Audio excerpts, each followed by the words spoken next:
I do have some Epstein news here. Now, again, some of you out there might be saying, "Well, wait a minute, Joe. This is Epstein stuff. This is like political stuff. This is not, what does this have to do with banking?" I'm going to show you what this has to do with banks. This has to do with actually a number of banks. This is not going to be a good thing for a number of banks out there. So, Trump to ask DOJ to probe Jeffrey Epstein involvement with Clinton, J.P. Morgan, and Summers, as in Larry Summers. So President Donald Trump says he's asking the Department of Justice to investigate relationships between his former longtime friend, Jeffrey Epstein, and others. Longtime friend. Yeah, I hardly think so.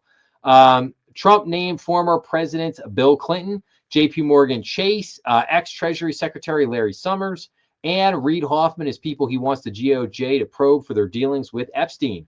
In a 2018 email released this week by a House committee, Epstein refers to former personal lawyer Michael Cohen pleading guilty charges related to hush money payments on behalf of Trump, and writes, "I know how dirty the Donald is." Yeah, okay, I'm just going to dismiss that on its face because it's not, that part of it is nonsense. But these other cast of characters in here are not so much. A lot of people here on this list need to answer a lot of questions about what they were doing down there on the little Epstein Island, little St. James, what was going on there. I believe that this was one of the largest blackmail operations that we've ever seen.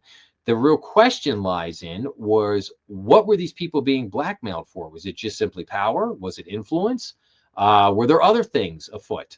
We may never know the answer to those questions, but this is going to lead back to other banks. So let's see. Here's an article from Banking Dive. So B of A and BNY blast threadbare allegations in Epstein victim suit. So Bank of America said it's not reasonably foreseeable that red payments made through an account with the bank would set in motion harms to the plaintiffs. BNY called the allegations razor thin. Now, this has to do with a different lawsuit.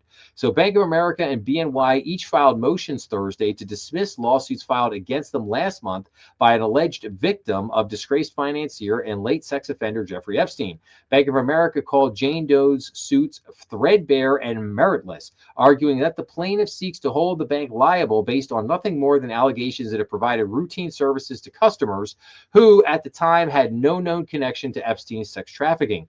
Doe alleges Epstein's trafficking operation wouldn't have existed without banks providing special treatment to him and his co-conspirators. In her lawsuit, Doe said she opened an account at Bank of America in May of 2013 at the direction of Epstein's then accountant, Richard Kahn, whom she said transferred about $14,000 into the account.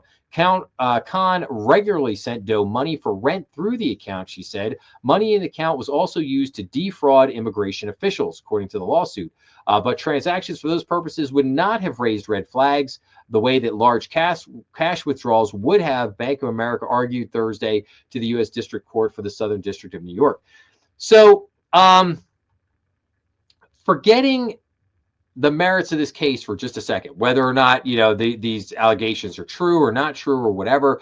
My point here, the reason why I'm showing you these articles is just to point out that yes, these banks do bear some liability. What the level of liability is unsure, but these banks do bear some liability in this, and they are not going to escape this scot-free. They are going to continue to get mired here with lawsuits, with bad press, with articles like this. And here is another one I'm going to show you here. Goldman Sachs stands by top lawyer Kathy Rumler after her emails with Jeffrey Epstein were exposed. So Goldman Sachs supported its general counsel, Kathy Rumler, after her emails with sex offender Jeffrey Epstein from years ago were released by a congressional committee. In the emails, Epstein and Rumler discuss President Donald Trump, former President Bill Clinton, and Facebook founder Mark Zuckerberg.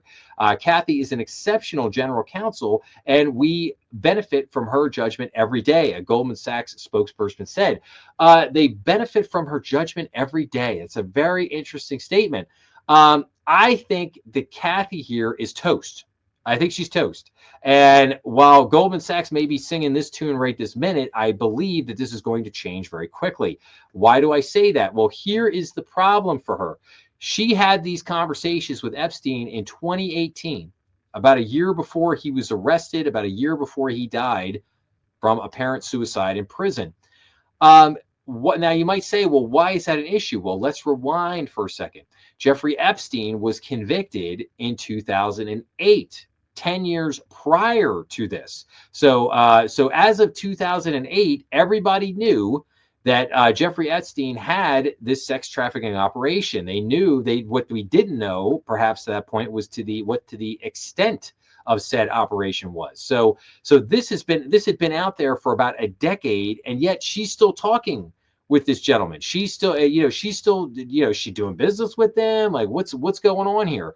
And and to sit there and to say that she should have known better, like, yes, yeah, and to say that to make a statement where you say, like, oh, well, she has exceptional judgment, and she basically provides that exceptional judgment every day. Well, no, I would highly question that statement, because she does not appear to show highly exceptional judgment. She appears to exude a high level of bad judgment, as per all these emails. And so this is going to continue to run out. We got a treasure trove of Jeffrey Epstein emails and information came out here in just the last couple of days, pointing a lot of things at a lot of different people.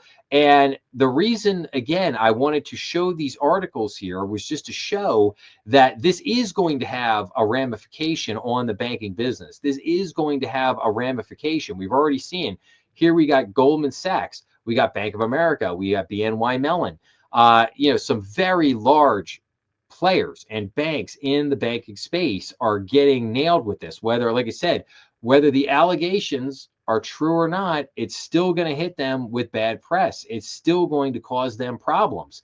That's why I'm pointing this out. That's why I think that this is a problem for the banking business. It's a problem for the banking industry. And the banking industry has been trying to run away from this thing for many years. And it just keeps coming back like a bad nightmare, because because a lot of these banks did not come clean years ago.